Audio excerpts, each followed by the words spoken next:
تعلیم المسئلہ، سورۃ المناجات، سورۃ التفویض، سورۃ السوال، الکتاب، فاتحۃ القرآن، سورۃ الصلاۃ۔ اس صورت میں 7 آیتیں، 27 کلمے، 140 حروف ہیں، اور کوئی آیت اس میں سے ناسخ و منسوخ نہیں ہے، یعنی کوئی آیت ایسی نہیں ہے جو منسوخ ہو چکی ہو۔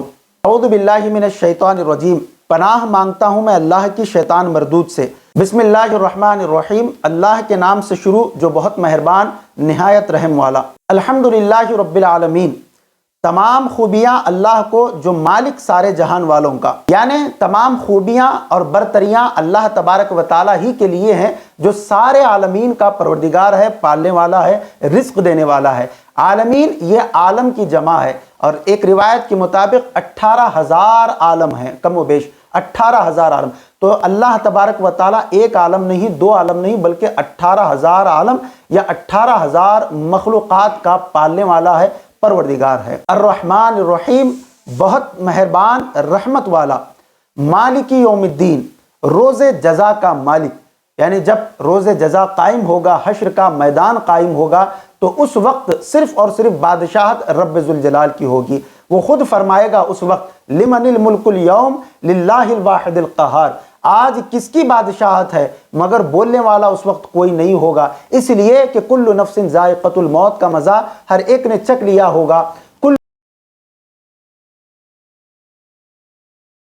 فنا ہونے والی ہے۔ وَيَبْقَى وَجْهُ رَبِّكَ ذُو الْجَلَالِ وَالْإِكْرَامِ، اور باقی رہنے والی ذات صرف پروردگار عالم کی ہے۔ تو اس وقت باقی ذات صرف پروردگار عالم کی ہوگی، اس لیے سوال بھی خود ہی کرے گا اور جواب بھی خود ہی دے گا کہ لمن الملک اليوم، کہ آج کس کی بادشاہت ہے، جواب دینے والا کوئی نہیں ہوگا، اور پھر فخریہ انداز میں خود ہی کہے گا للہ الواحد القہار، کہ آج اس خدائے قہار ہی کی جو ہے بادشاہت ہے، اس کے علاوہ اور کسی کی جو ہے بادشاہت نہیں ہے، یعنی میری ہی بادشاہت ہے۔ ایاک نعبد و ایاک نستعین، ہم تجھی کو پوجیں اور تجھی سے مدد چاہیں، یعنی ہم تیری ہی عبادت کرتے ہیں اے پروردگار، ہم تیری ہی عبادت کرتے ہیں اور تجھ ہی سے جو ہے مدد مانگتے ہیں۔ مدد چاہے بواسطہ ہو یا بے واسطہ ہو، حقیقی جو مدد کرنے والا ہے، جو فاعل حقیقی ہے، وہ رب ذوالجلال ہے۔ تو یہاں پر بھی یہ عقیدہ کلیئر کر لیا جائے کہ جو لوگ کہتے ہیں کہ غیر اللہ سے مدد مانگنا جائز نہیں ہے، غیر اللہ سے ہم مدد نہیں مانگ سکتے، اور آیت جو ہے یہ پیش کرتے ہیں کہ ہم تیری ہی عبادت کرتے ہیں اور تجھ ہی سے جو ہے مدد مانگتے ہیں، تو معزز سامعین و ناظرین کرام، اس بات کو یاد رکھیں، فاعل حقیقی، مستعان حقیقی، استعانت جو ہوتی ہے، مدد جو ہوتی ہے، وہ حقیقت میں اللہ رب العزت سے ہی ہوتی ہے۔ دنیاوی لحاظ سے جب بندے ایک دوسرے کی مدد بھی کرتے ہیں تو وہ بندے اللہ تبارک و تعالیٰ کی دی ہوئی طاقت سے ہی مدد کر رہے ہیں۔ قرآن مقدس میں آگے اور آئے گا، سورۃ التحریم میں اللہ تبارک و تعالیٰ ارشاد فرماتا ہے فَإِنَّ اللَّهَ هُوَ مَوْلَاهُ وَجِبْرِيلُ وَصَالِحُ الْمُؤْمِنِينَ وَالْمَلَائِكَةُ بَعْدَ ذَلِكَ ظَهِيرٌ، کہ بے شک اللہ تبارک و تعالیٰ ان کا مددگار ہے، فرشتے بھی ان کے مددگار ہیں، صالح المؤمنین اور نیک بندے بھی ان کی مدد کرنے والے ہیں۔ کس کی مدد کرنے والے ہیں؟ ایمان والوں کی۔ تو مدد جو ہوتی ہے اللہ تبارک و تعالیٰ ہی کی طرف سے ہوتی ہے۔ اب اگر وہ ہمارے سامنے کسی کے وسیلے سے ہو، کسی کے ذریعے سے ہو، کسی کے نبی کے وسیلے سے ہو، یا ولی کے وسیلے سے ہو، یا صحابی کے وسیلے سے ہو، چاہے جس کے بھی وسیلے سے وہ مدد ہماری کیوں نہ ہو رہی ہو، لیکن حقیقت میں اگر اس کے پس پردہ اگر آپ دیکھیں گے تو وہ فاعل حقیقی اللہ رب العزت ہی کی طرف سے وہ مدد ہو رہی ہے۔ تو اسی لیے اگر کسی غیر اللہ سے بھی جو ہے آپ مدد مانگتے ہیں تو اس کا مطلب یہ نہیں ہے کہ آپ اسے فاعل حقیقی جو ہے مان کر مدد طلب کر رہے ہیں، بلکہ آپ کا عقیدہ یہ ہونا چاہیے کہ اللہ رب العزت ہی مدد کرنے والا ہے، یہ تو ایک واسطہ ہے، یہ ایک ذریعہ ہے میرے لیے۔ اہدنا الصراط المستقیم، ہم کو سیدھا راستہ چلا۔ یہ دعا ہم کر رہے ہیں رب ذوالجلال کی بارگاہ میں کہ اے رب ذوالجلال ہمیں سیدھا راستہ چلا۔ اب کس کا راستہ چلا؟ صراط الذین انعمت علیہم، کہ راستہ ان کا جن پر تو نے احسان انعام نازل کیا، یعنی جن پر تیرا انعام و اکرام نازل ہوا ہے، جن پر تیری نعمتیں نازل ہوئی ہیں، جن پر تیری جو ہے برکتیں نازل ہوئی ہیں، تیری نوازشیں ہوئی ہے، جو تیرے بارگاہ میں مقرب اور برگزیدہ بندے ہیں، ہمیں ان لوگوں کا راستہ چلا۔